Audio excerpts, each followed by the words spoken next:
बहुत बहुत शुक्रिया, बहुत बहुत दिल से शुभकामनाएं आप सभी लोगों को, और बहुत बहुत बधाई हो जो परसों एक ऐतिहासिक दिन जो राजनीति में माना जाएगा, भारत की राजनीति में जो सच की जीत हुई, उसके लिए मैं सारी जितनी भी आम आदमी पार्टी की टीम है, जिन्होंने पर्दे के पीछे काम किया, पर्दे के आगे काम किया, तो उनको सबको मैं बधाई देना चाहता हूं इस बहुत बड़ी जीत पर जो न्यायालय से हमें मिली है।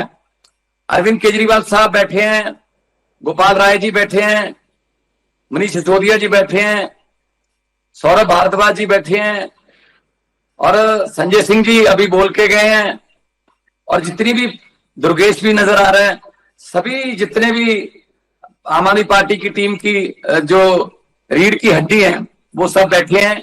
सबको मैं बधाई देता हूं और सबको मेरी तरफ से नमस्कार, सत श्री अकाल, वाहिगुरु जी का खालसा, वाहिगुरु जी की फतेह। दोस्तों, कैसा संयोग है कि जब भी आम आदमी पार्टी पर कोई मुसीबत आन पड़ती है तो आम आदमी पार्टी दुगनी चौगनी होकर उस मुसीबत से उभरती है। और पता नहीं क्यों कुदरत, पता नहीं क्यों भगवान हमें उसी पेड़ के नीचे ले आता है जो आम आदमी पार्टी का बर्थ प्लेस है, जन्म स्थान है, इसी जंतर मंत्र पर ले आता है भगवान। ये प्रोग्राम, ये आज का जो प्रोग्राम है, ये पहले से ही तय था, लेकिन जज साहब का फैसला ऐसा आ जाएगा ये हमें पता नहीं था। तो आज हम लोगों को एक मौका मिला है ये बताने का पूरे देश को कि सच सच ही होता है। सच बोलने का सबसे बड़ा फायदा एक होता है कि उसको एक बार बोलकर दोबारा याद नहीं रखना पड़ता। जहां भी बोलोगे सच ही बोलोगे। झूठों को याद रखना पड़ता है कि पिछली बार क्या कहा था, अब इस साल क्या कहें। कई बार वो जीएसटी का विरोध कर चुके हैं, बाद में जीएसटी लगानी पड़ गई। कितने फैसले हैं मोदी जी जिनका विरोध करते थे, बाद में उन्हीं को बदलना पड़ गया अपने फैसलों को।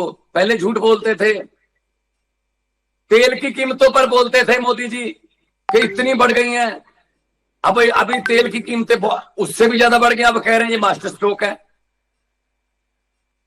तो ये जो आम आदमी पार्टी की नींव रखी गई थी, जहां जिस पेड़ के नीचे, नीम के पेड़ के नीचे, गोपाल भाई भी इसका जिक्र कर रहे थे, उसी जगह पर आकर हम आज फिर एक बार ये प्रण करते हैं कि देश की राजनीति को बदलने आए हैं, देश की राजनीति में ईमानदारी भरने आए हैं। देश की राजनीतिक पार्टियों का मैनिफेस्टो जो नफरत और धर्म की बातों से भरा रहता था, उसमें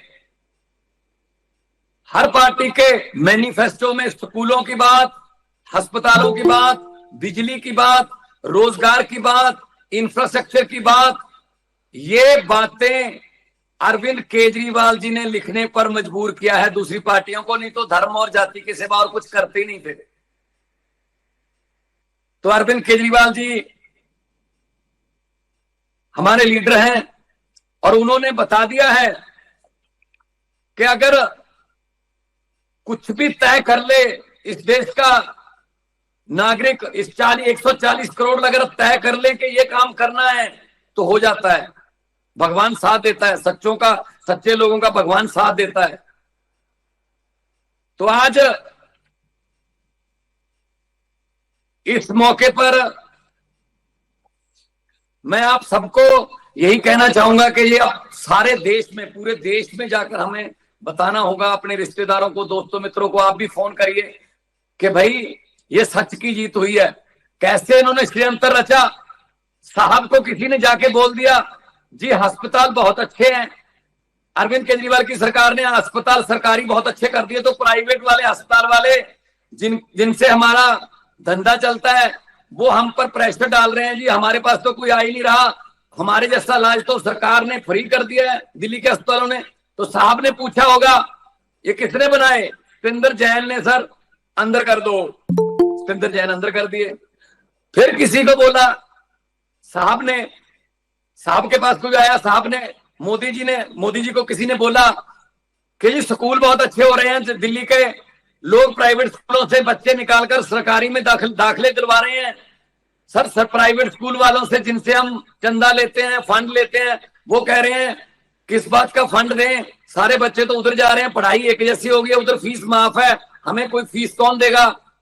तो मोदी जी ने पूछा होगा किसने बनाए, मनीष सिसोदिया ने, अंदर कर दो, जेल में डाल दिया जी।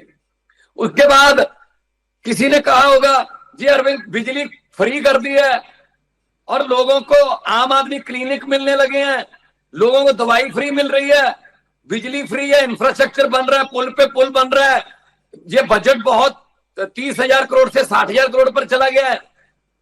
तो सर इलेक्शन में हमें जाना मुश्किल हो जाएगा, किस मुंह से जाएंगे।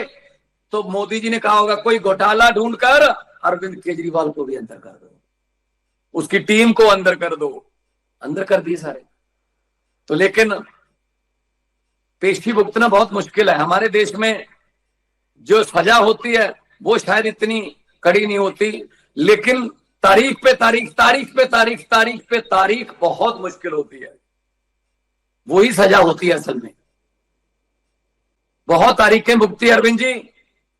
जिस वक्त सारी पार्टी का थिंक टैंक अंदर था, आप पांचों नेता अंदर थे, मुझे पता है कि उन दिनों में जालंधर का बाई इलेक्शन आ गया और कोई भी डिसीजन मेकिंग अथॉरिटी जो थी हमारी, उसमें सारे जेल में थे, मुझे पता नहीं चल रहा था कि अब कैसे करें क्या करें।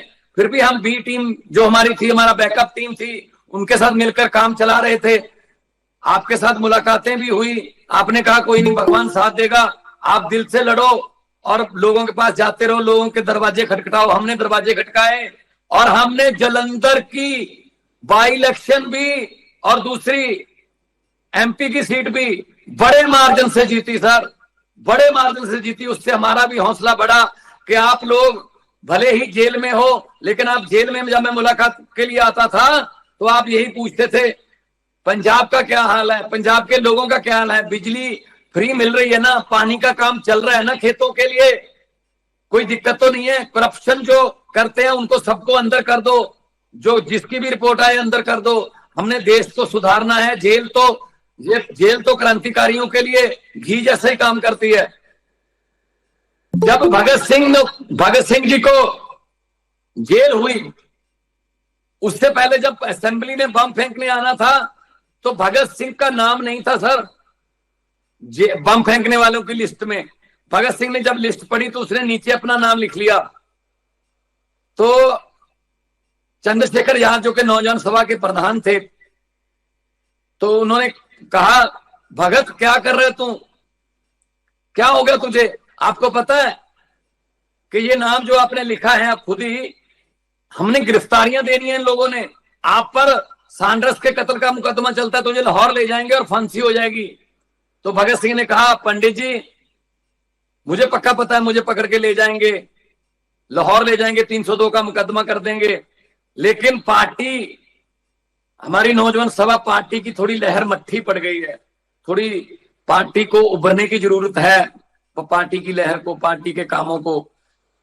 तो इनमें से अंग्रेजी सिर्फ मैं ही बोल सकता हूं, जितने भी बम फेंकने जा रहे हैं उनमें अंग्रेजी सिर्फ मैं ही बोल सकता हूं। मैं वकील नहीं करूंगा, मैं खुद वकील बनूंगा, अंग्रेजी में मैं बहस करूंगा और मीडिया को कोर्ट में बुलाएंगे, मीडिया को कोर्ट में बुलाएंगे तो वो जो मैं बहस करूंगा वो छपेगी और बाहर प्रिंट मीडिया में जाएगी, इससे हमारी पार्टी को बूस्ट मिलेगा।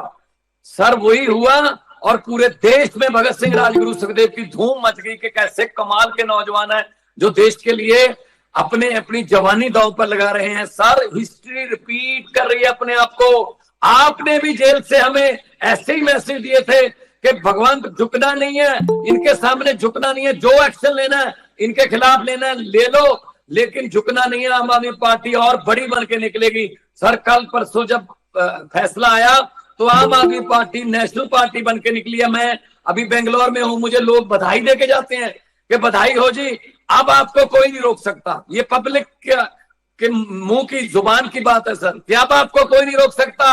अब आप जो दरिया होते हैं सर, दरिया को कोई नक्का नहीं लगता, दरिया अपना रास्ता खुद बनाते हैं।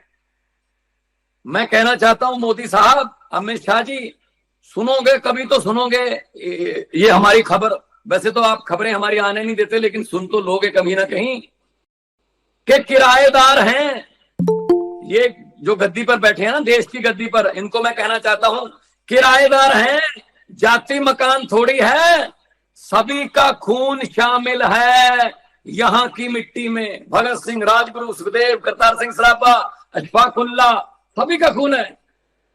किराएदार हैं, ये जाति मकान थोड़ी है, सभी का खून शामिल है यहाँ की मिट्टी में, किसी के बाप का हिंदुस्तान थोड़ी है।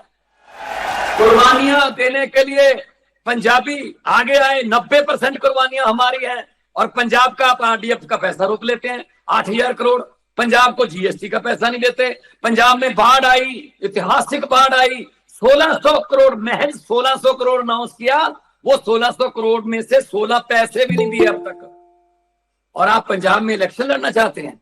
और पंजाबियों को, मतलब मैं तो यहां तक भी कह देता हूं कि आपका बस नहीं चलता, जितना पंजाब विरोधी, जितना आम आदमी पार्टी के विरोधी आप बन चुके हैं, आप साइकोलॉजिकली इतना आपको डर लग रहा है। सपने में भी आम आदमी पार्टी झाड़ू आता होगा कि जिस तरीके से आप पंजाब की सरकार का विरोध कर रहे हो, जिस तरीके से पंजाबियों का विरोध कर रहे हो, ये तो गनीमत है कि आपका बस नहीं चलता, वरना राष्ट्रीय गीत जो जनगण मन है उसमें से भी पंजाब निकाल सकते हो आप, कि पंजाब सिंध गुजरात मराठा ना लिखो, यूपी सिंध गुजरात मराठा कर दो इसको।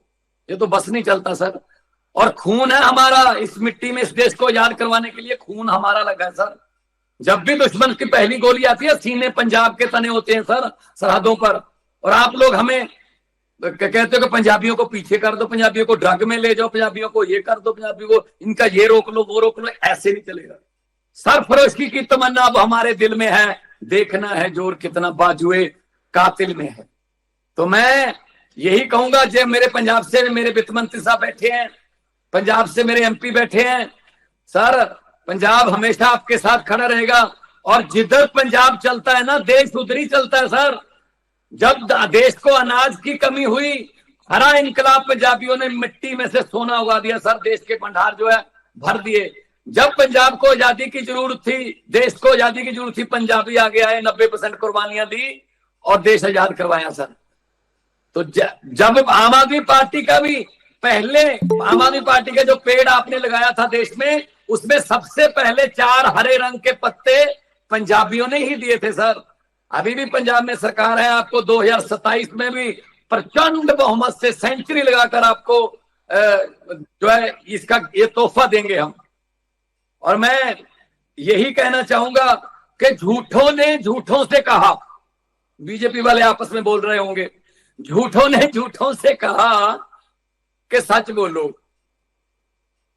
झूठों ने झूठों से कहा है कि सच बोलो। घर के अंदर झूठों की मंडी है, दरवाजे पर लिखा है सच बोलो। गंगा मैया डूबने वाले सभी अपने थे, गंगा मैया डूबने वाले सभी अपने थे, ये कश्ती में छेद किसने किया है, सच बोलो।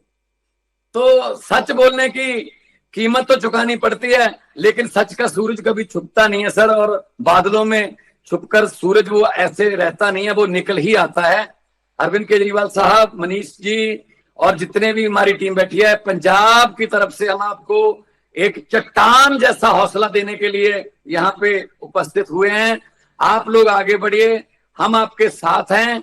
और पंजाबी जब भी देश पर कोई भीड़ पड़ी है, पंजाबी सबसे पहले आगे आते हैं। दुनिया में जब कोई आफत आ जाए, चाहे वो तुर्की में भूकंप आ जाए, चाहे श्रीलंका में सुनामी आ जाए, चाहे नेपाल में बाढ़ आ जाए, कुछ भी आ जाए, लेकिन रेड क्रॉस की टीम वहां पहुंचे ना पहुंचे, पंजाबियों का, गुरु नानक देव जी का लंगर जो है वो सबसे पहले शुरू हो जाता है सर। तो हम लोग सर्वत्र का भला मांगने वाले लोग हैं, हम लोग कुर्बानियों वाले लोग हैं। गुरु तेग बहादुर साहब का 350वां आप लोगों ने जिस तरीके से शिद्दत से दिल्ली में भी मनाया, उसके लिए सैल्यूट करते हैं सर हम आपको। और हम लोग हिंद की चादर गुरु तेग बहादुर, हिंदू धर्म को बचाने के लिए, कश्मीरी पंडितों की आबरू इज्जत बचाने के लिए गुरु साहब ने कुर्बानी दी है। तो हम लोग हमेशा सच के साथ खड़ेंगे।